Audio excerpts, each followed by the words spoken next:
예, 오늘은 몇 주 동안 여러분들에게 전했던 이사야서 14장과 에스겔서 28장의 말씀을 마무리 짓는 시간이 될 것입니다.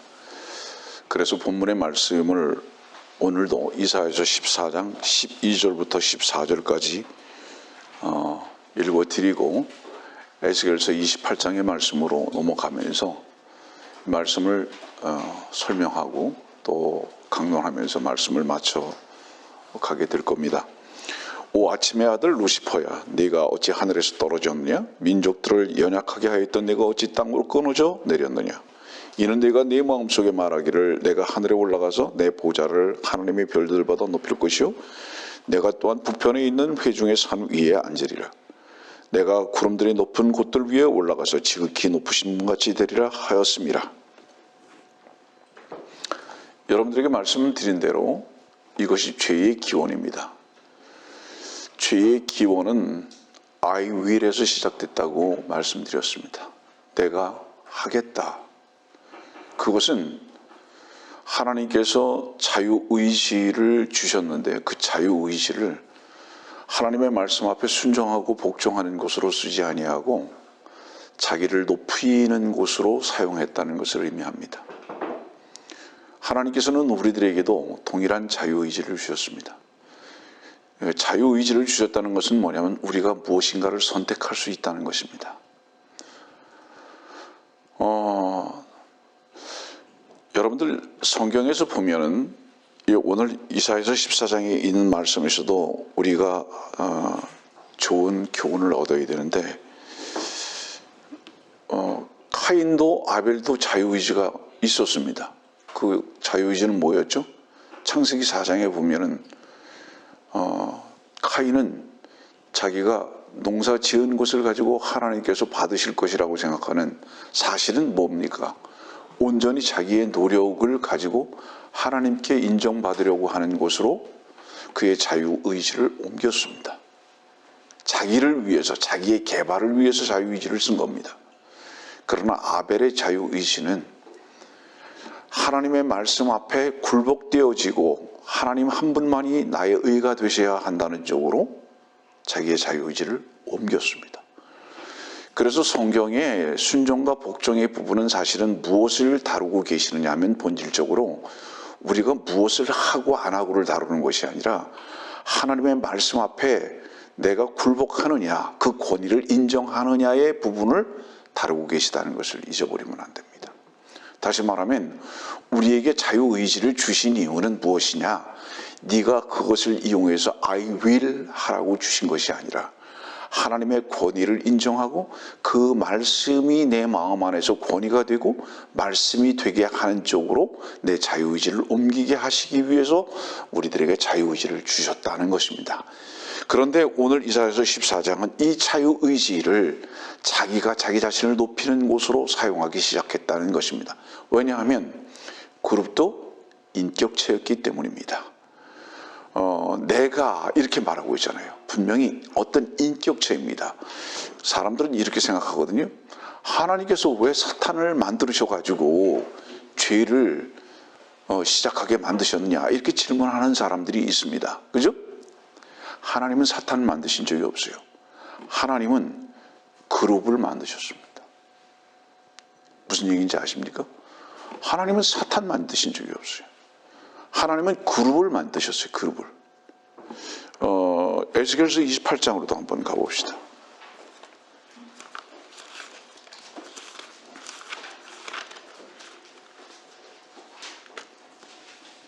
(28장 12절이죠) 인자여 토로왕에게 애가를 지어 그에게 말하라. 분명히 어떤 인격체입니다. 그래서 14절의 말씀 보니까 너는 기름 부음 받은 덮는 그룹이라 이렇게 했고요. 그 덮는 그룹을 12절에 보면 완벽한 아름다움을 이루었게 만들었고요. 창조하셨고요. 13절의 말씀의 그 끝에 보면 네가 창조되던 날에 네 안에 예비되었도다. 아름다움. 그가 창조된 이유는 뭐죠? 사탄의 노릇을 하기 위해서 창조된 것이 아니고 하나님을 섬기는 제사장의 모습으로 창조했다 이 말이에요. 하나님을 높이고 찬양하는 모습으로 창조했다 이 말이에요. 그러면 사탄을 창조한 게 아니죠. 하나님을 높이는 찬양하는 그룹으로 창조했어요. 기름 부음 받게 해서 그룹으로. 근데 이 존재가 어떻게 됐죠? 내가 하리라 이렇게 하면서부터 사탄으로 옮겨진 겁니다. 다시 말하면 자기 의지를 자기를 높이는 데 사용함으로써 본질적으로 그 죄의 시작이 사탄으로 전환된 것을 성경은 우리들에게 가르쳐 주고 있습니다. 자주 말씀드리지만 교회는 우리가 무엇을 하는 자들이 아니라 죽은 자들로서 발견이 될 뿐만 아니라 교회는 주님 한 분만 살아계시고 그분만이 일하시는 현장이다. 이 주님만이 일하시는 현장에 사람이 개입해서 사람의 계획과 사람의 땀이 흘려지는 바로 이 장소가 된다면 그것은 그 사람이 높아질 수밖에 없고 자기가 일하면 반드시 무엇을 생각하게 되죠? 보상을 생각하게 됩니다. 내가 했으니까 내가 무엇인가를 얻어야 하는 이것을 항상 계산하고 있는 겁니다. 종교의 공통점은 내가 했기 때문에 내가 얻어야 하는 겁니다. 하기 때문에 자기 자신이 높아지는 것이고 자기 자신이 고상하게 보여지는 것이고 이 위선이죠. 하기 때문에 그 결과는 무엇입니까? 하나님 내가 이렇게 했으니까 내게 이것을 주세요라는 기도라는 이름으로의 요구가 팽배하기 시작을 하게 된다 이 말입니다. 그럼 기도는 무엇이냐? 하나님의 뜻이 이루어지는 현장이어야 되는데 어디가? 교회와 우리 내면이. 그런데 내가 무엇을 한 사람들의 위치에서 볼 때는 그 한 것에 대한 보상을 요구하는 것으로 바뀌어버리게 되는 현장이 돼버립니다. 여러분들 우리가 주님께 맡겨진 것을 믿게 되면 그분께 무엇을 구하기보다는 주께서 우리의 모든 책임이 되시고 풍성함이 되시며 우리의 만족이 되시는 것을 누리면서 살게 되는 안과 밖의 현장으로 바뀌어지게 됩니다. 여러분들 우리가 염려한다는 것은 결국은 무엇을 의미하느냐 하면 내가 살았다는 것을 의미하고요. 내가 무엇인가를 하고자 하는 것에 대해서 그 계획이 있고 추구가 있는 것에 대한 성취가 되지 못할 것에 대한 두려움이 오는 그 결과가 염려로 오는 것입니다. 그러나 주님께 맡겨진 자들은 주께 모든 염려를 맡기라 이렇게 말했잖아요. 그 맡긴다는 것은 뭐냐 하면 전제적으로 I will이 그친 자들입니다. 좀 다른 곳으로 한번 가보겠습니다.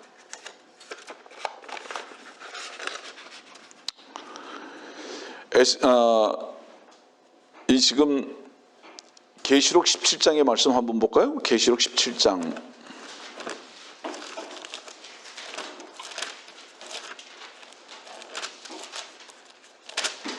요한계시록 17장입니다.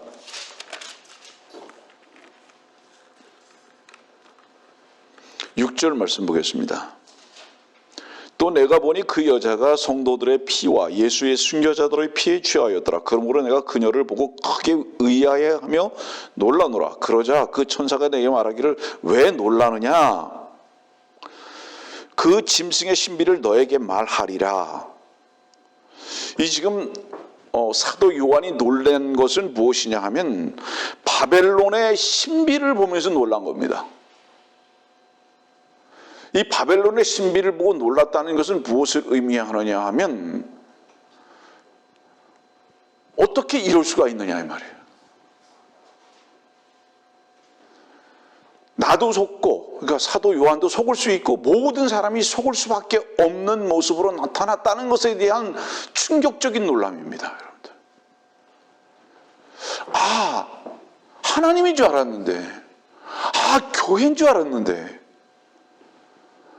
예수 그리스도신 줄 알았는데 어떻게 이럴 수 있는가? 이런 놀란 거예요. 근데 그것 때문만 놀란 것이 아니라 성도들의 피를 흘리게 한 존재인 거예요. 이 존재가. 그래서 더욱 놀란 겁니다. 우리 다른 곳을 한번 볼까요? 욥기 2장 말씀 한번 볼까요? 이 말씀도 여러분들에게 처음 전하는 것으로 기억하는데요.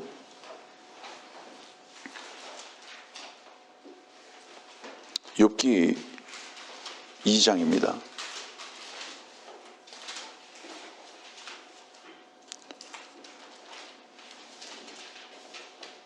13절만 보겠습니다. 그리하여 그들이 그와 함께 7일 낮과 7일 밤을 땅바닥에 앉아 있었으나 그에게 한마디도 말하는 사람이 없었으니 이는 그들이 욥의 고통이 매우 심한 것을 봄이더라. 이 13절 말씀의 내용은 7일과 단 날짜의 7일만 말하는 것이 아니라 감히 말을 붙일 수 없을 정도로 욥도 욥의 친구들도 놀란 상태인 거예요. 그냥 입이 딱 벌어져 버리는 거예요. 기가 막히는 거예요. 이런 현상입니다. 이런 상황 자체가 그 7일 동안 그런 상황이 딱 와버린 거예요. 여기도 말씀을 보니까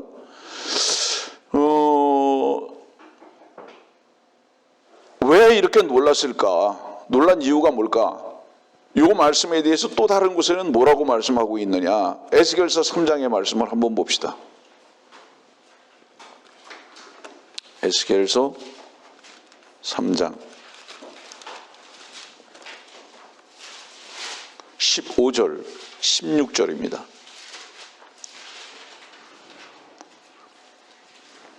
그때 내가 테라빕에 있는 사로잡힌 자들에게로 가니 그들은 크발 강가에 거하는데 내가 그들이 앉아있는 자리에 앉아 그들 가운데서 놀라서 7일을 지내니라. 7일의 끝에 주의 말씀이 내게 임하여 말씀하시니라. 테라빕에 앉아있는데 놀라서 7일을 지내는, 다시 말하면 욥기 2장에 있는 말씀과 에스겔서 3장에 있는 말씀과 계시록 17장에 있는 말씀의 시대적 배경의 동일성을 가르쳐주고 있습니다. 얼마나 놀랐느냐 이 말이에요. 근데 이 테라빕은 뭐라고 지금 지난번에 여러분들에게 잠깐 말씀드린 기억이 나는데, 이 테라빕이라는 뜻이 뭐라고 그랬죠? 곡식 이삭의 언덕이다, 이런 말씀을 드렸어요. 이 테라빕이라는 뜻이. 그러니까 지금 현재 2년 전까지만 해도 이스라엘의 수도가 테라비브였습니다. 여기에요. 그러다가 예루살렘으로 바뀌죠. 그러면 이 곡식 이삭의 언덕은 그 의미의 뜻이 무슨 뜻이냐 하면, 말라기에 보면 알곡을 하나님의 창고에 드리는 말씀이 나오고, 여러분들에게 그 10의 1조에 대해서 설교하고 강의한 적이 분명히 있습니다. 성경에서 이 곡식은 살아있는 생명의 생명체들입니다. 그런 마지막 때에 어떤 일들이 일어날 것인가? 어디서? 테라빕에서. 이게 엄청난 일들이 7일 동안 일어나는 거죠. 이게 7년 대환란을 사실은 이 말씀 속에서 우리가 유추하고 알아볼 수 있는 것인데요. 다른 곳으로 보면 이 바벨론이 이제 우리 계시록 17장에 보니까, 다시 한번 계시록 17장으로 한번 가봅시다.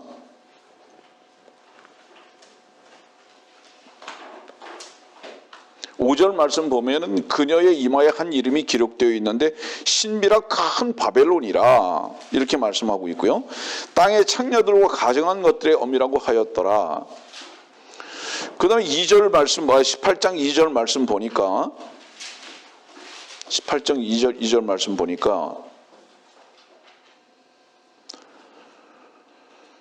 그가 큰 음성으로 힘있게 외쳐 말하기를 큰 바벨론이 무너졌도다 무너졌도다. 마귀들의 거처가 되었고 온갖 더러운 영의 소굴이요 모든 더럽고 가증한 새의 소굴이로다.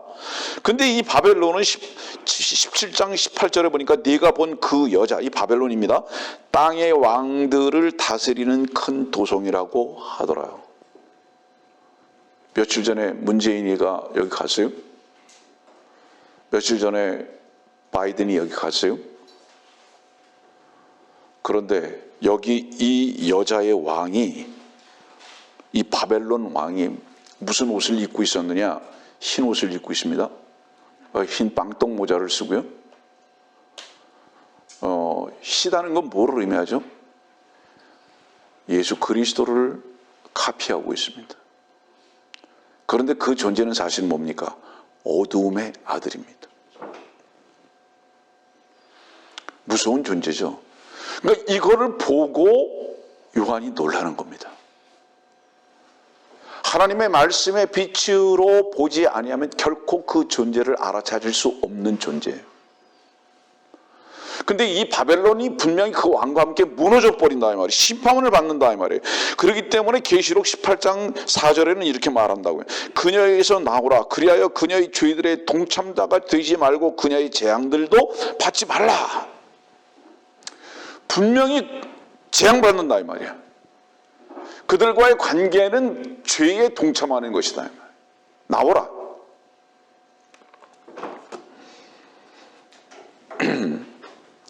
이 바벨론은 어떻게 망하게 되느냐? 이 바벨론이 망하게 되는 것은, 자, 요나서 4장을 한번 볼까요? 오늘도 말씀을 여러분들이 좀 여전히 공부를 더 해야 될 것으로 생각합니다. 그리고 공부를 하게 되는 이유 중에 하나는 뭐냐면, 평상시에 항상 듣고 알았던 것이라면 새로울 것이 없어서 듣고 잘 이해를 할 수 있겠지만, 처음 듣는 말씀들이 대부분이라고 생각하기 때문에 공부를 하지 않으면 오해를 하거나 이해를 할 수 없음을 여러분들에게 사전에 경계하면서 말씀드리는 거예요.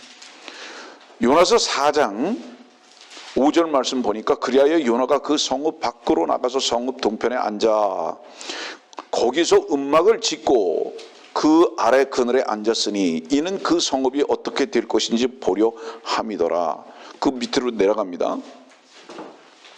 8절 말씀 보세요. 해가 솟아오르자 하나님께서 몹시 뜨거운 동풍을 예비하시고 해가 요나의 머리를 쬐니 요나가 기진하여 스스로 죽기를 바라며 말하기를 사는 것보다 죽는 것이 내게 더 낫나이다 하였더라. 동편에 앉아있고 동풍이 붑니다. 해가 솟아올랐더니 동풍이 붑니다. 여러분들이 나중에 이제 이 요나서를 공부를 하다 보면요, 요나서는 요나라는 하나님의 선지자를 놓고 7가지의 종으로 분리해서 말씀을 하고 계신 것을 보게 됩니다. 요나라는 종을 하나를 놓고, 예를 들어서 불순종하는 종으로부터 시작하잖아요. 그 처음이. 그 다음에 이제 곤욕스럽고 기진맥진해 있는 종으로 나타납니다. 그러니까 성경에 이 요나서 하나만 보더라도 7가지의 종들의 모습을 나타내 보여줄 수 있거든요. 근데 이 마지막의 부분이 무엇이냐? 동풍을 예비했는데, 이 동풍을 예비한 것이 동편에 앉아 있을 때입니다. 이것이 해가 떠오를 때인데, 이것이 바로 말라기 4장에 있는 말씀을 우리들에게 상징적으로 보여주고 계십니다. 말라기 4장의 말씀 보면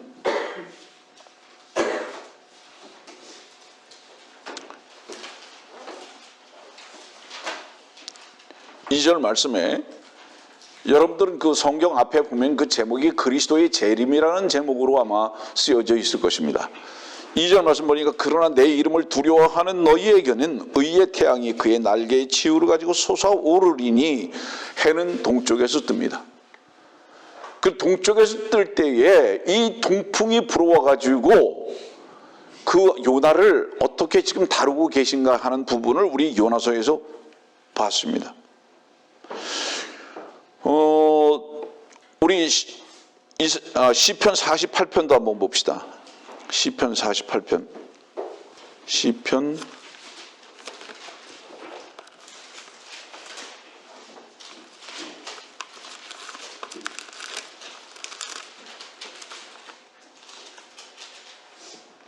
48편 6절입니다. 이 시편 48편은 1, 2절 보니까, 주는 위대하시니 우리 하나님의 도성과 그의 거룩한 산에서 크게 찬양받으시리로다. 북편에 있는 위대한 왕의 도성 시온산은 그 자리 잡은 곳이 아름다우며 온 땅의 기쁨이니, 주의 전을 말씀하십니다. 예루살렘, 하늘나라에 있는 예루살렘 그 거룩한 산을 말씀하시다가 7절 말씀 보니까, 주께서 동풍으로 타시스의 배들을 부수셨나이다. 예. 이 타시스가 어디서 나오죠? 이 요나서에 나오는 거예요. 요나서에 나오죠, 이 타시스가. 이 동풍으로 타시스의 배들을 부수셨다 했을 때 이 타시스를 동풍으로 부수신 이것이 다른 성경에는 뭐라고 이것을 말씀하시냐면 에스겔서 27장에 보면 26절입니다. 에스겔서 28장 26절에 보면 내 노 젓는 자들이 너를 큰 바다로 데려왔더니 동풍이 바다 가운데서 너를 파손시켰도다. 32절입니다. 31절과 32절. 또 그들은 너를 위하여 완전히 머리를 밀고 굵은 배로 띠를 두르며 마음의 아픔과 쓰라린 고통으로 너를 위하여 울리라. 그들이 통곡할 때에 너를 위해 애가를 지어 너에게 애도하여 말하기를 어떤 성읍이 바다 가운데서 파괴된 자곧 투로와 같은가 하리라. 여러분들은 조금만 생각해 보면 지금 이 에스겔서 27장에 이 동풍이 불고 그 다음에 이 투로와 같은가라는 이 성읍에 대해서 어디하고 연결할 것인지를 제가 말해도 안 해도 정확히 알 거예요. 어디죠? 이게 계시록 17장과 18장입니다. 그래서 여러분들이 이 에스겔서 27장에 있는 이 말씀을 계시록 18장하고 연결을 딱 해보면 부도와 전개 상황이 단어들까지도 거의 동일한 곳으로 쭉 연결돼 버립니다. 그래서 이제 이 바벨론 성이 무너질 것에 대해서 에스겔서 27장도 예언하고 계신 겁니다. 이 말씀을 지금 여러분들에게 이렇게 설명을 하는 이유는 뭐냐면 성경에서 말씀하고 계시는 투로 왕이라든가 바벨론 왕이라든가 혹은 계시록 17장과 18장에 말씀하고 있는 이 바벨론이 무엇과 연결되는 것인가를 여러분들에게 가르쳐드리기 위해서 이 말씀을 여러분들에게 먼저 가르쳐드린 것입니다. 그래서 이것이 왜 요나서까지도 연결되고 있는가? 오늘 처음에 말씀을 드렸잖아요. 이 말씀은 이제 이렇게 정리해 나간다고. 조금 더 이제 들으면서 여러분들이 이해가 될 것입니다. 다시 말하면 이 투로나 바벨론은 주님께서 동쪽에서 그 태양이 떠오르실 때 주님께서 오시는 거죠. 주의 재림 때에 어떻게 멸망할 것인가를 성경에 정확하게 기록해 놓고 계시다는 겁니다. 그러면 하나님께서는 하나님의 저주와 심판과 하나님의 모든 축복까지도 숨겨놓으신 적이 없습니다. 하나님의 구원 사역도 밝히 드러내셨고 하나님의 심판도 밝히 드러내셨고 사탄 마귀의 존재도 성경에 밝히 드러내셨음에도 불구하고 왜 사람들이 전부 다 사탄 마귀에게 속아서 지금 넘어져 있는 상태로 가고 있는가 말이에요. 왜 그러는가?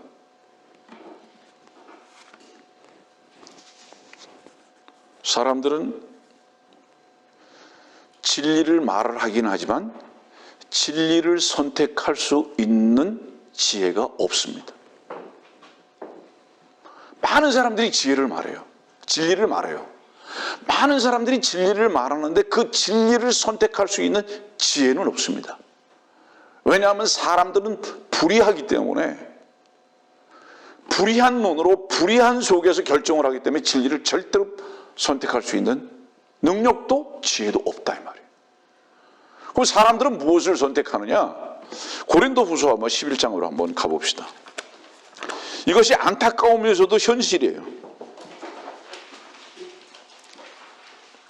이 고린도후서 11장과 12장은 잠시 후에도 다시 계속 여러분들에게 말씀 전해야 할 부분이 있으니까 잘 접어놓고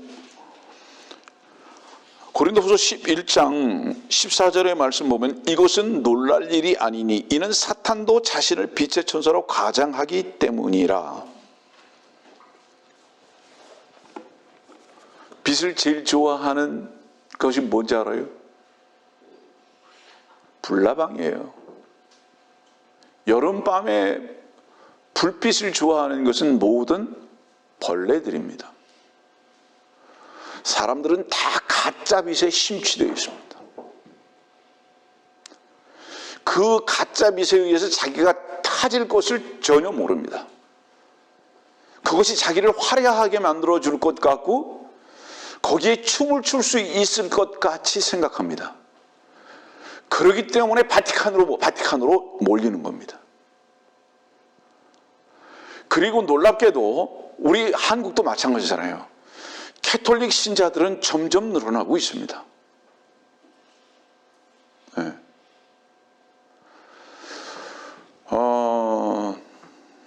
사람들은 어떤 벌레죠?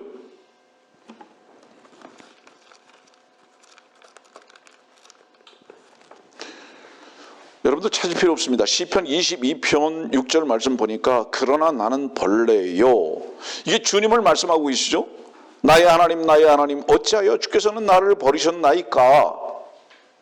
시편 22편에는 분명히 주님께서 십자가에 달려 죽으실 때에 나는 벌레라고 말하고 있습니다. 여기에서 말하는 이 벌레는 파충류로서 뱀이라는 것을 여러분들에게 가르쳐 드렸어요. 이것은 요한복음 3장 14절의 말씀입니다. 그죠? 모세가 광야에서 놋뱀을 들어 올린 것과 같이 인자도 들려 올려져야만 하리니. 이게 무슨 뜻이죠? 나는 놋뱀으로, 나는 뱀으로, 벌레로 죽어야 할 존재다. 주님께서 벌레로 죽으셔야 할 이유가 무엇이었습니까? 왜 죽으셔야 했죠? 주님께서 인자로 오셨다는 것은 벌레로 오셨다는 뜻인데 사람은 모두 무엇이었다는 의미입니까? 벌레였다는 겁니다. 어떤 벌레요? 붉은 구데기로서 뱀의 피를 가지고 출생할 수밖에 없었던 존재들이다. 고로 주님은 그 뱀의 모습으로 오셨다는 겁니다. 죽기 위해서.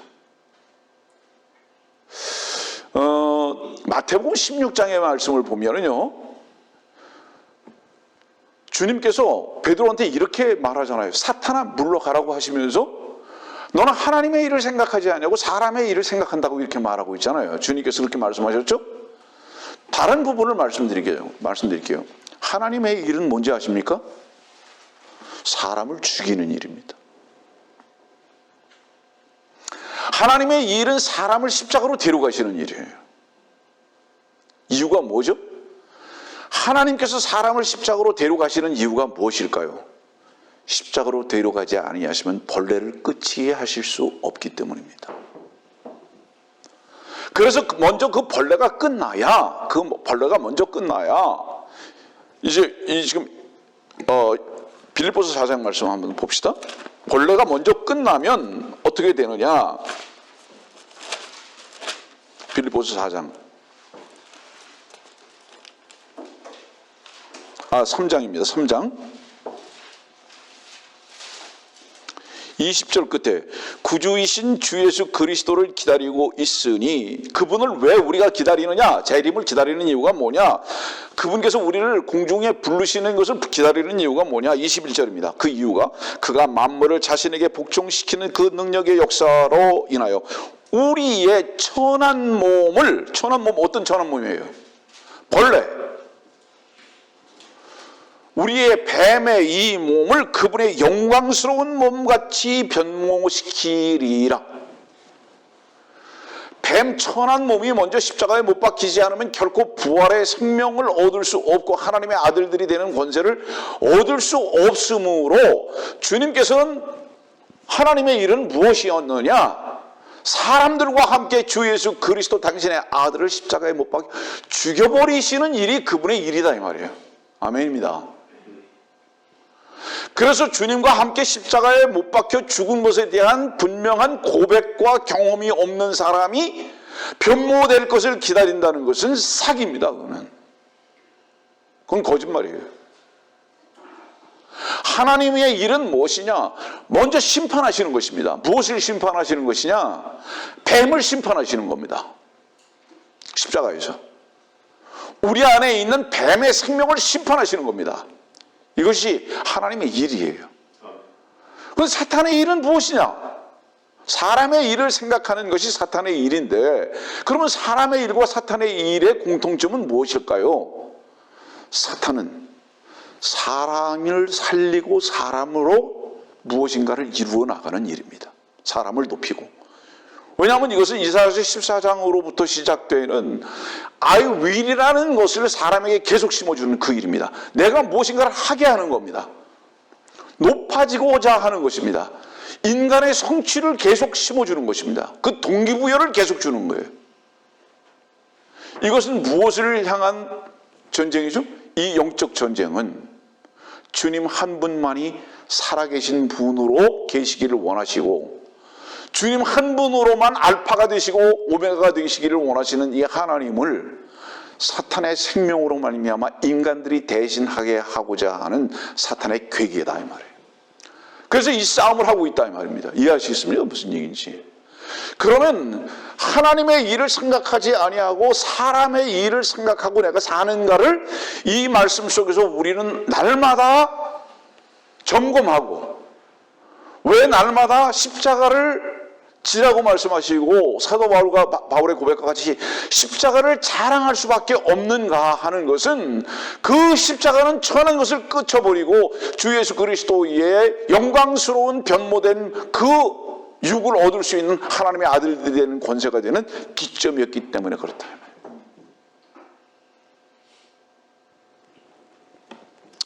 그래서 우리는 이 주님을 그렇게 찬양할 수밖에 없는 것은 주님께서 우리를 위해서 대신 십자가를 지셨기 때문이다. 우리 조금 아까 빛의 천사로 가장하기 때문에 하루살이 같은 벌레들이 여름에 모인다.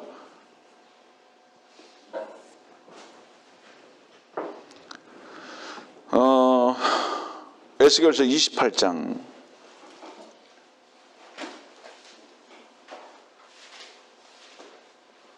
3절입니다.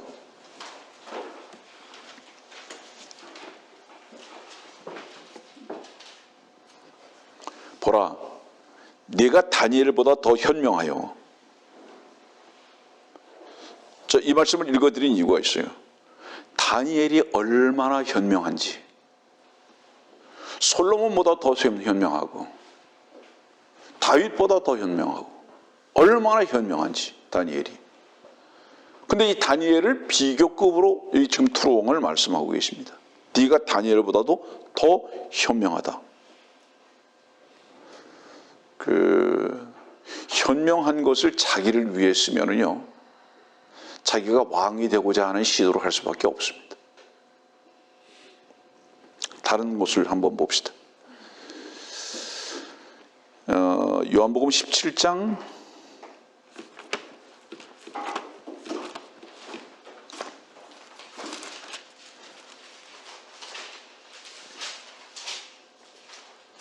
12절.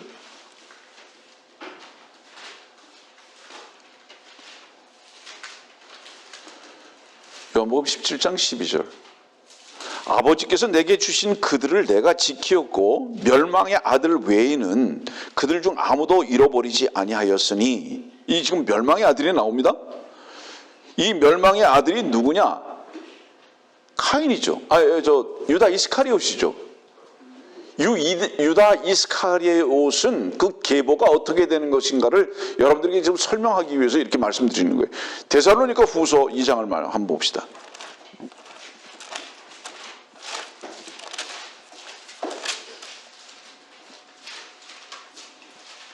데살로니가 후서 2장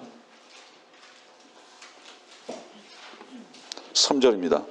아무도 어떤 모양으로든지 너희를 미혹하지 못하게 하라. 이는 먼저 배교하는 일이 이르지 않고 또 죄의 사람 곧 멸망의 아들이 나타나지 않고서는 그날이 오지 아니함이라. 그는 대적하는 자며 또 하나님이라고 불리는 모든 것과 숭배받는 대상 위에 자신을 높여 하나님의 성전에 앉아 하나님처럼 보여 자신을 하나님이라고 하느니라. 자신을 하나님이라고 한다 이 말이에요. 누가요? 하늘에서 떨어진 그룹이 이 땅의 왕으로 있을 때 그렇게 한다 이 말이죠. 우리 요한복음 17장 11절의 말씀 보면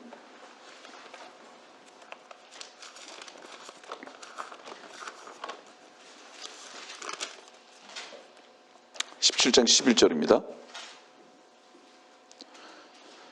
거룩하신 아버지시여. 누가 지금 누구에게 지금 기도하고 있죠?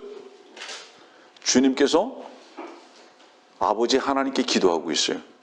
거룩하신 아버지시여. 그 영어로는 Holy Father입니다. 근데 이 Holy Father라는 이 호칭을 누가 지금 쓰고 있습니까? 이 지금 교황이 쓰고 있단 말이에요. 그러니까 거룩하신 아버지의 이름을 이 존재가 대신 쓰고 있단 말이에요. 마태복음 23장은 뭐라고 말씀하고 계시냐 하면, 마태복음 23장은 우리 자매가 지금 성경 배우면서 깜짝 놀라고 있어서 그 깜짝 놀라는 게 너무 좋아요. 그러니까 성경은 우리들에게 감춰놓으신 게 없다는 것을 말하는 거예요. 사탄의 존재에 대해서. 마태복음 23장 9절의 말씀 보면, 또 땅에 있는 사람을 너희 아버지라 부르지 말라. 이는 하늘에 계신 너희 아버지는 한 분이시기 때문이라. 여러분들, 아버지라는 것은 뭐죠? 잠깐 주목하세요. 사생아가 태어나면 아버지라고 할 수 없어요. 그렇죠? 산자의 아버지만 아버지입니다. 여러분들이 구원받고 거듭났습니까? 그 구원받고 거듭난 생명이 누구의 생명입니까? 그게 아버지의 생명이에요. 그게 아버지의 생명이기 때문에 우리는 그분 한 분만을 아버지라고 하는 겁니다. 다시 말하면 우리의 출발이 그분이시다 이 말이에요. 요한복음 17장의 말씀을 보니까 주님이 하나님 아버지를 향해서 아버지라고 불렀다 이 말이에요. 그럼 우리도 하나님의 아들들이 되는 권세를 입은 것이 분명하다면 그 생명으로 말미암아 변모될 것도 확실하고, 그 생명의 시작이신 그분을 향해서 아버지라고 호칭하는 것은 마땅하다 이 말이에요. 이 말씀을 여러분들에게 전하는 이유가 뭐죠? 그런데 어떻게 로마 바티칸 수장에 앉아있는 그놈이 아버지가 될 수 있느냐 이 말이에요. 그놈이 우리의 생명의 주가 될 수가 있느냐 이 말이에요. 그놈은 죽어 있는 자다 이 말이에요. 그놈은 사망의 아들이다, 멸망의 아들이고. 그런데 그 존재를 어떻게 거룩하신 아버지라고 호칭하도록 호도하고 있느냐 이 말이에요. 이 무서운 얘기죠. 이렇게 다 속아버리게 만들어 놨다는 거죠. 하나님의 명칭을 인간, 마귀, 사탄이 가로쳐서 쓰고 있는 겁니다. 여러분들 얼마나 무서운 일들인지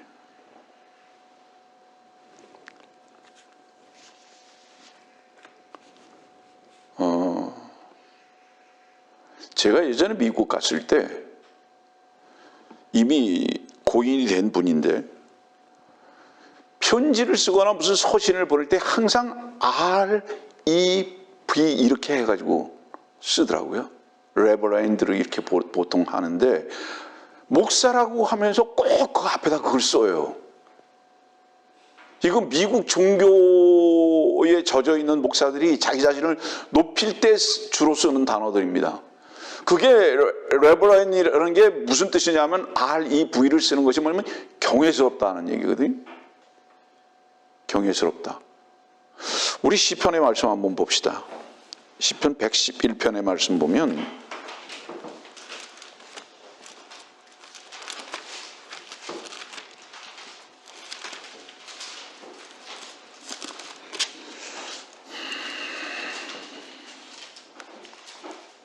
구절 말씀입니다. 그가 그의 백성에게 구속을 보내셨으며 그의 언약을 영원히 세우셨으니 그의 이름이 거룩하고 경외롭도다. 여기서 그가 누구죠? 하나님 주님의 이름이에요. 주님의 이름이 아니라 주님을 높이는 형용사로 지금 이걸 말씀하고 있는. 여기서 경외롭다는 것은 하나님의 이름이 아니고 하나님이 어떤 분이신가라는 것에서 형용사로 기록하고 계시다고 해요. 다시 말하면 경외롭다고 하는 말은 목사들이 그 앞에 쓸 수 있는 단어가 아니고 이거는 하나님의 이름 앞에 쓸 수 있는 형용사적 표현이다 이 말입니다. 그런데 이거를 목사들이 가르쳐서 쓰고 있다 이 말이에요. 성경에 보면은요, 악한 종이 있고 무익한 종이 있고 신실한 종이 있고요, 충성된 종이 있고요. 그렇죠? 이런 종들이 있어요. 그러면 하나님 앞에서 우리는 무엇을 고백해야 될까요? 무익한 종으로서도 너무 감사한 거죠. 왜 무익한 종으로서도 감사하냐? 하나님께서 나를 종으로 쓰신다는 것 자체에 대한 놀라운 그 영광, 특권. 하나님께서 나를 부르셨다는 겁니다. 그 많은 사람 중에 나를 부르셨다는 겁니다. 만왕의 왕이요, 나를 부르셨다는 겁니다. 여러분들 그런 거를 느껴본 적이 있는지 모르겠지만요, 그건 보상의 문제를 계산할 수 없어요. 자리의 문제도 계산할 수 없습니다. 그분이 나를 부르셨다는 것은 내가 그분 앞에서 똥물을 뒤집어 쓰고 돌을 맞는 한이 있더라도 기쁨과 감사함으로 뛰쳐나갈 수 있는 영광스러운 부름입니다. 그 부름 자체가. 하나님께서 종으로 부르셨다고 말합니다. 사도 바울이요, 편지를 쓸 때에 사도라는 내 이름으로 편지를 쓰기도 하지만 이렇게 많은 경우에 편지를 씁니다. 예수 그리스도의 종된 바울은, 이렇게 써요. 그 왜 예수 그리스도의 종된 바울인지 아세요? 예수가 자기 자신의 죄를 대속하시기 위해서 십자가에 지셨잖아요. 죄값을 자기는 영원히 갚아도 못 갚는 존재다. 그 죄의 종으로 인해서 팔린 존재다 이 말이에요, 자기 자신은. 그래서 예수의 종. 왜 또 그리스도라고 얘기했죠? 그분께서 나를 살리신 것도 그분의 놀라운 생명의 가치다 이 말이에요. 그분께서 나를 기름 부으실 수 없음에도 불구하고 나에게 기름을 부으셨다 이 말입니다. 하나님께서 주님께서 내게 기름을 부으셨어요. 주님을 섬길 수 있는 그 위치로 나를 데려가셨다는 겁니다. 여러분들 이 특권을, 그 감사를 언제 가져보셨습니까? 여러분들, 주께서 여러분들을 부르신 것을 감사함으로 반응해 본 적이 있습니까? 그것을 특권으로 반응해 본 적이 있으십니까? 이 말씀을 왜 드리는지 아세요?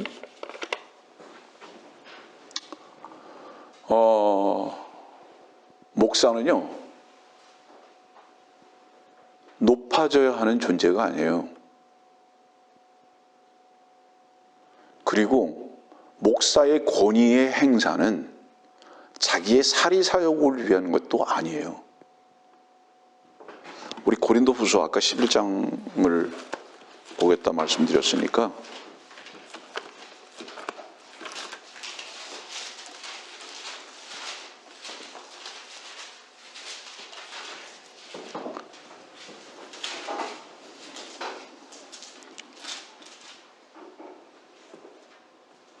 고린도후서 10장 1절입니다. 너희 가운데서 대면하면 겸손하고 너희에게서 떠나 있으면 담대한 나 바울이 이제 그리스도의 온유함과 공손함으로 너희에게 권고하노라. 뭐가 있죠? 그리스도의 온유함과 공손함으로 권고합니다. 여기 온유는 뭐죠? 자기의 힘을 다 쓰지 않는 겁니다. 그 밑에 내려가 보세요. 8절 말씀 봅시다. 주께서 우리에게 주신 권위는 너희를 세우려는 것이지 무너뜨리려는 것이 아니니 내가 우리의 권위에 관하여 좀 더 자랑한다 할지라도 결코 부끄럽지 않을 것이라. 여기 자랑한다는 이 말은 뭐냐면 나는 권위가 있어, 권위가 있어, 권위가 있어 라고 목소리를 높이는 것을 말하는 것이 아니라 양들을 그 말씀의 권위로 나타내고자 하는 양치기를 한다 할지라도, 이런 뜻이에요. 이건 말을 말하는 것이 아니라 양들을 하나님의 말씀의 권위 앞에 불러 모으는 것을 말하는 것입니다. 이렇다 할지라도 그것은 왜 부끄럽지 않는 것이냐? 사도 바울인 하나님의 종인 자기 자신의 권위를 세우려는 것이 아니라 양들을 유익하게 하는 것이기 때문에, 양들을 참 하나님의 양이 되게 하는 바로 이 일로 쓸 수밖에 없는 권위이기 때문에 부끄럽지 않다, 이 말을 하는 거예요. 지금 또 다른 것을 한번 봅시다.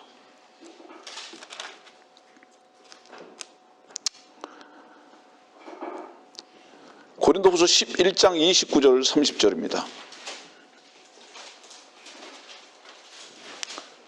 누가 약하면 나는 약하지 아니하며 누가 실족하면 내가 애타하지 아니하더냐? 만일 내가 꼭 자랑해야 한다면 나는 나의 약한 것을 자랑하리라.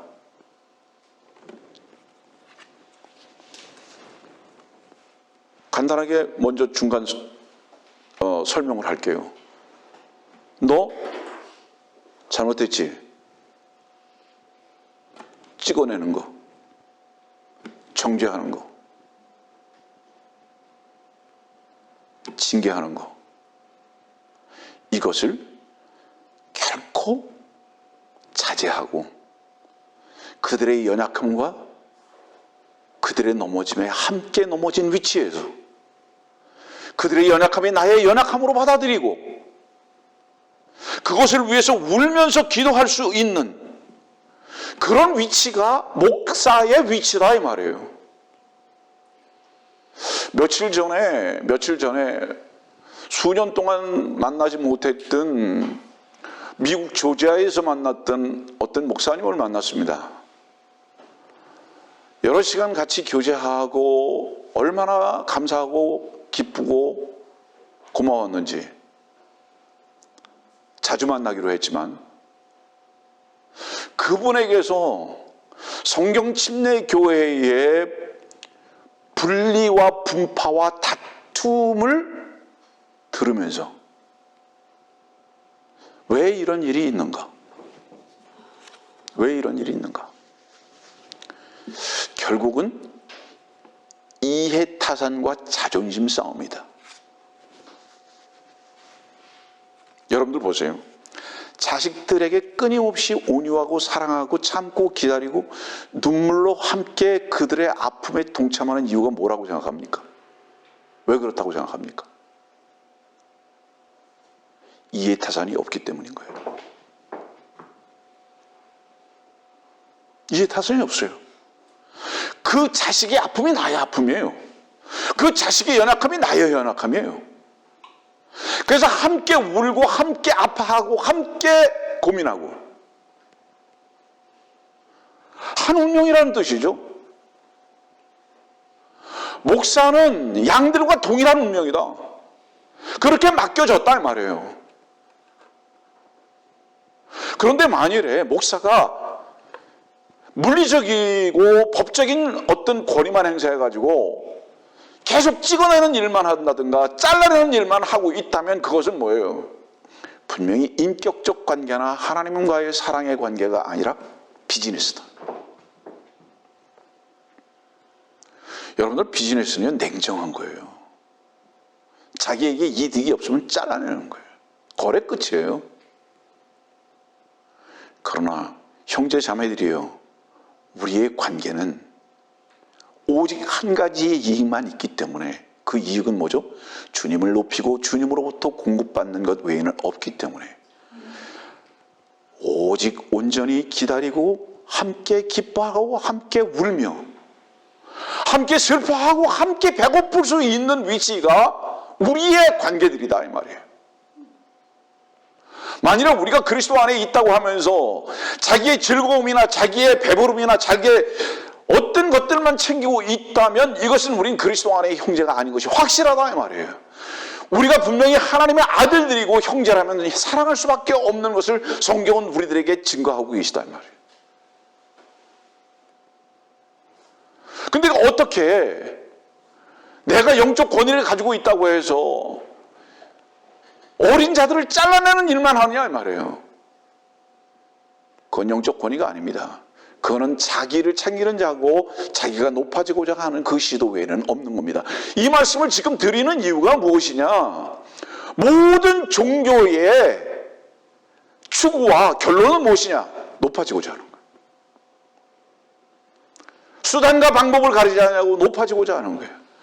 이것이 분리를 가지고 다툼을 가져오는 것입니다. 교회가 그렇기 때문에 어려움을 겪게 되는 것을 우리가 보게 됩니다. 고린도후서 12장으로 또 가봅시다.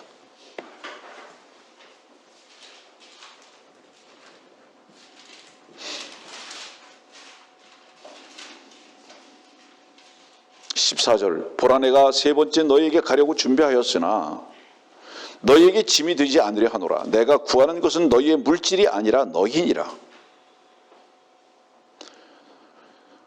이는 자녀가 부모를 위하여 저축하는 것이 아니라 부모가 자녀를 위하여 하는 것이기 때문이라.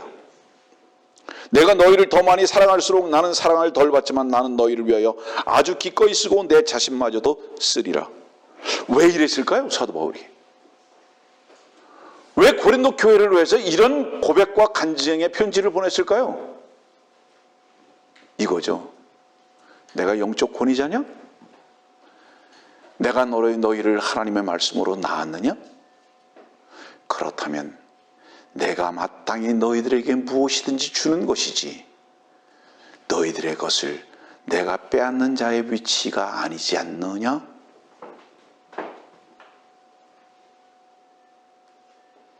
여러분들이 예전에 종교 생활할 때 어땠습니까?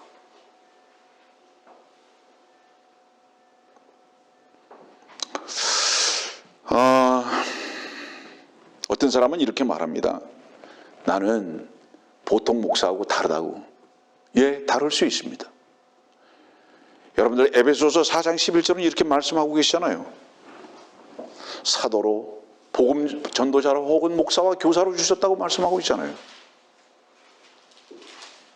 지금 신약 교회 시대는 무슨 시대죠? 사도 시대가 아니죠. 목사와 교사 시대죠. 그거는요, 포지션이지 권위 자체를 말하는 것은 아닙니다. 그럼 이 포지션과 이 권위는 언제에 집중되게 되어 있을까요? 주의 말씀 앞에서와 교회를 이끌어가는 것으로 한정 지어야 된다고 저는 믿습니다. 자, 보세요. 다른 것을 잠깐 얘기할게요. 지금 신약 시대입니다. 질문할게요. 여러분들 지난 한 주 동안 얼마나 선하게 살았는지 몰라요.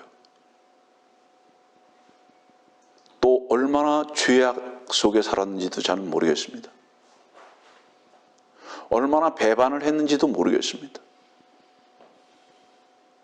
배반한 죄 받았습니까? 징벌? 악하게 행동한 것에 대한 징벌 받은 적이 있습니까? 지난 한 주 동안? 우린 그러면 단 한순간도 존재할 수 없습니다. 하나님의 지금 이 시대를 향한 우리들을 향한 그 은혜는 한이 없으십니다. 그리고 그 사랑은 영원합니다. 이 말씀 왜 드리는지 아세요?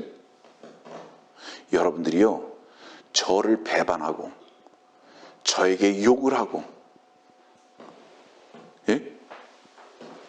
저를 힘들게 해도요, 혹시 저를 감옥에 고소하더라도 하나님께서는 그대로 두십니다. 내가 하나님의 종이니까 하나님의 종을 네가 건드려서 그래가지고 징벌하시지 않는다 이 말이에요. 물리적으로. 이해합니까? 무슨 얘기인지. 그런데 여러분들이 잘못 배운 종교의 교육은 어떤 것이었느냐? 종교의 교육은 이런 거였어요. 목사와 교회에게 잘못하고 배신하고 나갔기 때문에 그 새끼들이 죽었고 사업이 망했고 교통사고 났고 무슨 문제가 생겼다고 가르친다면 미안합니다. 그런 놈은 거짓 목사입니다. 그건 분명히 자기 자신이 세워지기 위해서 그렇게 가르치는 거예요. 그러면 그렇게 가르치고 있는 그놈은 하나님 앞에 온전한 놈입니까? 아니에요. 그놈도 매일 범죄하는 놈이고 그놈도 매일 넘어지는 놈입니다. 그런데도 하나님께서 지금까지 그를 그대로 두시는 이유는 뭡니까? 하나님의 은혜가 그에게도 머물고 있지 않습니까, 여러분들? 이 말은 여러분들 마음대로 삽시다를 말하는 것이 아니라 왜 목사라는 사람이 인위적으로 하나님의 권위를 사용하고 쓰려고 하느냐 이 말이에요. 그리고 나한테 잘못하면 안 된다 왜 이렇게 말하느냐 이 말이에요. 목사한테 막 하자. 그런 뜻으로 말하는 거 아니에요. 여러분들 목사에게 막 하면 한 가지 문제는 생깁니다. 그게 뭔지 아세요? 그 목사가 전하는 생명의 말씀에 대해서 문이 닫혀집니다. 듣기 싫어요. 개새끼 이렇게 돼버리는 거예요. 그 왜 짖어 이렇게 되는 거예요. 목사하고의 관계가 좋을 때는 그 입에서 나오는 생명의 말씀이 꿀같이 달 수 있지만 목사하고의 관계가 단절이 되면 하늘로부터 오는 거룩하신 말씀이 차단됩니다. 왜? 목사는 그 일에만 권이기 때문에. 이해합니까? 무슨 얘기인지. 이것이 지금 이 시대에 잘못되게 전달되고 있는 것은 매우 큰 유감입니다. 사도행전 20장 30절 말씀을 보겠습니다.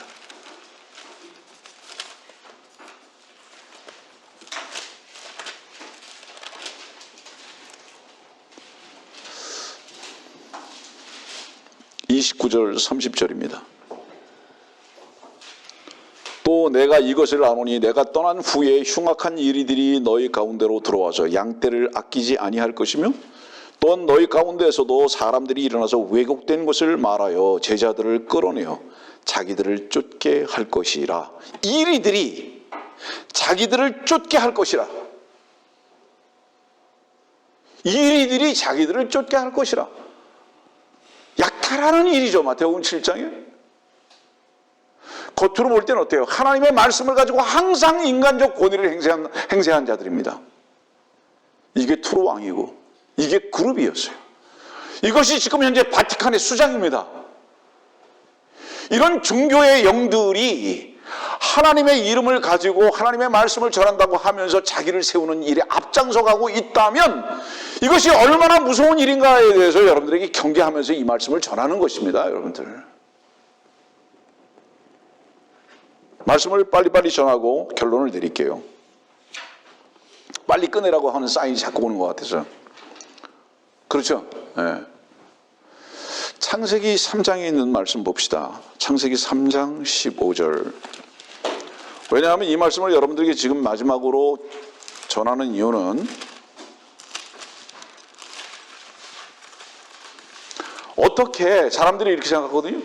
아니 어떻게 그룹이 영의 사탄이 어떻게 사람의 몸을 입고 와가지고 그럴 수가 있느냐라는 것에 대해서 무슨 공상과학 영화를 보는 것도 아니고 만화책을 읽는 것도 아니고 어떻게 그럴 수 있느냐라고 말하고 있기 때문에 성경에서 그 답을 찾아서 우리 한번 보자 이 말이에요.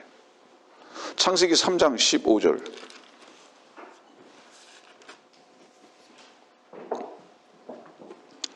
(14절부터) 봅니다. 주 하나님께서 그 뱀에게 말씀하시기를. 뱀에게 지금 말씀하고 계신 거예요. 뱀에게. 잠깐 주목해 보세요. 하나님의 말씀 뱀이 들어요? 여러분들 영어로 뱀한테 말해봐요. 한국말로 뱀한테 말해봐요. 한국에 있는 뱀들이니까 땅분들이 한국말 가지고 말하면 한국 뱀들이 알아들을지 모르지만 그 뱀에게 말하면 들어요? 못 듣잖아요. 이 뱀은 인격체예요. 사탄이죠.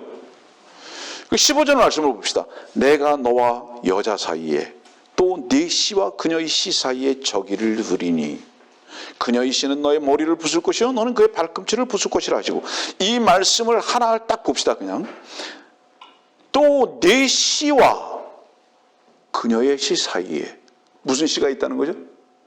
뱀의 씨가 있다는 거죠. 분명히 뱀의 씨가 있다는 거죠. 이 뱀의 씨가 첫 번째로 나타난 것이 무엇이었느냐? 창세기 4장 1절입니다.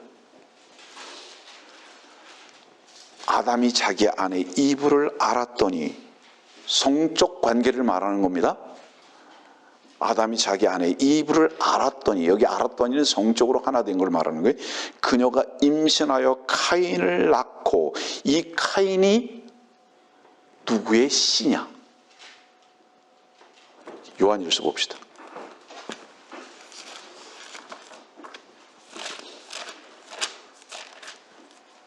(3장)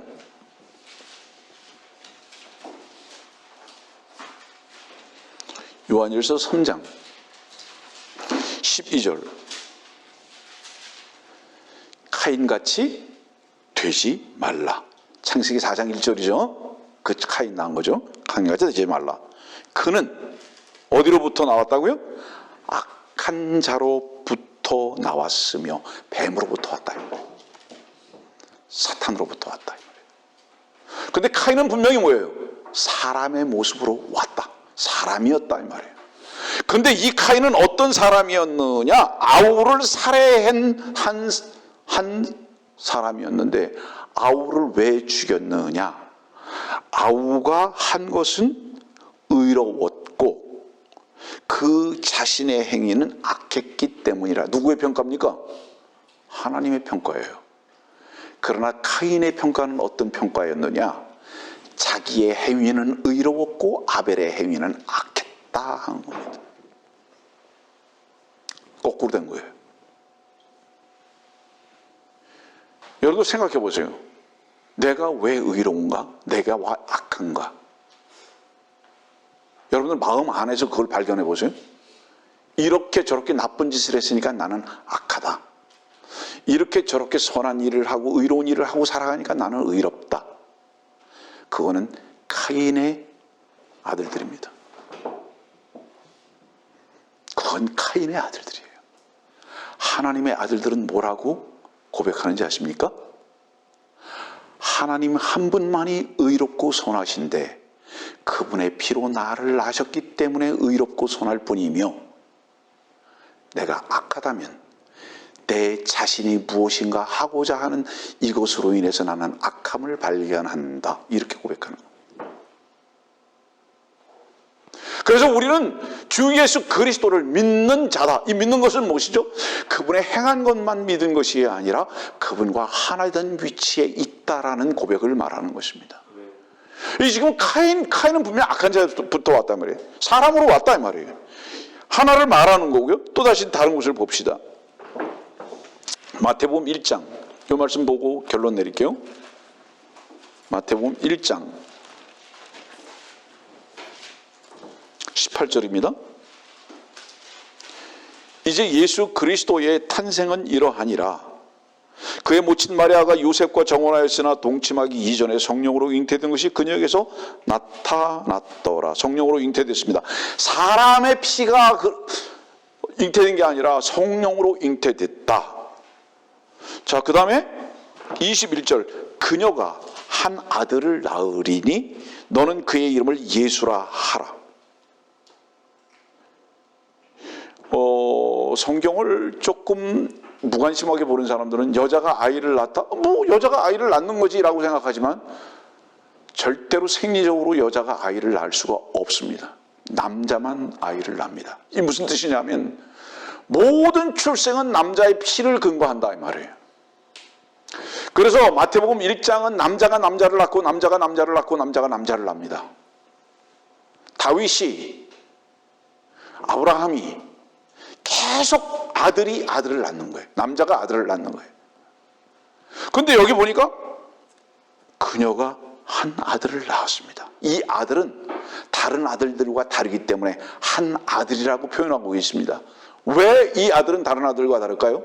여자가 난 아들이기 때문에, 성령으로 잉태한 아들이기 때문에, 하나님의 피로 난 아들이기 때문에. 그 이름이 무엇이었느냐? 보혈을 우리들에게 은혜로 값싼 보혈을, 값비싼 보혈을 우리들에게 거저 주신 예수 그리스도의 피입니다. 23절 말씀 보세요. 보라 처녀가 잉태하여 한 아들을 낳으리니 그의 이름을 임마누엘이라 하리라 하셨으니 왜 이 아들의 이름을 임마누엘이라고 불렀느냐?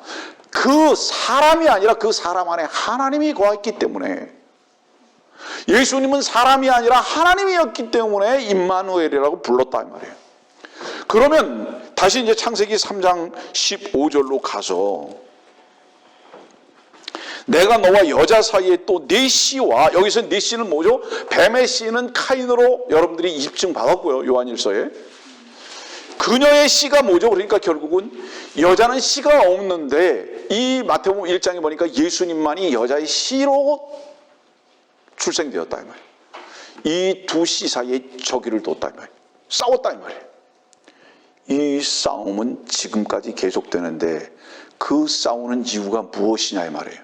높아지고자 하는 데 있다. 그래서 이사야서 14장과 에스겔서 28장의 투로 왕과 루시퍼는 하나님의 우편 보좌를 차지하고자 하는 그 높아짐의 위치에서 I will 하는 자고, 어리석은 자들에게 내가 양이라고 속이는 자며 내가 빛의 천사라고 속이는 자고, 지금 현재로는 육신의 이 몸을 입고 와서 바티칸에 앉아있는 자다 이 말이에요. 다른 부분에서는 지금도 교회라는 이름으로 모이는 곳에서 자기의 인간적인 권위만을 높아지고자 하는 자들의 시도들이고 그 멸망의 아들들 속에 있는 자들이다 이 말이에요. 여러분들이요, 오늘 우리는 네 번째 말씀을 전하면서 무엇을 정리하고자 하느냐? 우리의 피는 항상 높아지고자 합니다. 우리의 피는 항상 땀을 통해서 무엇인가 이루고자 합니다. 주는 우리들에게 이렇게 말씀하십니다. 내가 너의 아비라고, 내게 모든 것을 맡기라고, 하나님의 능하신 손 아래 겸손하라. 때가 되면 내가 너희를 높이시리라. 높아지는 것은 주께서 우리를 높이시는 겁니다. 언제 높아질까요? 영적으로는 주님의 손길을 만났을 때 우리는 하나님의 아들들의 그 위치에서 주님의 영광에 동참하게 될 뿐만 아니라 이제 곧 주께서 우리를 부르러 오셨을 때 우리는 주님의 그 영광의 위치에서 면류관을 쓰고 주님을 찬양하게 될 것입니다. 그래서 이것이 우리의 유일한 소망입니다. 이 땅에서 우리가 어떤 삶을 살든지 간에 지금 외롭고 힘들고 때로는 가난하고 아프고 억울하다 할지라도 주께서는 속히 오실 것입니다. 동풍으로 오실 것이며 동쪽의 태양으로 뜨실 날이 속히 오실 것이다. 이것이 우리의 유일한 소망이고 위로입니다. 그래서 우리는 높아지고자 하는 시도보다는 다른 사람들을 나보다 더 낮게 여기는 그리스도 안에서의 사랑을 나누는 형제와 자매로서의 교제된 삶을 살아야 할 줄 압니다.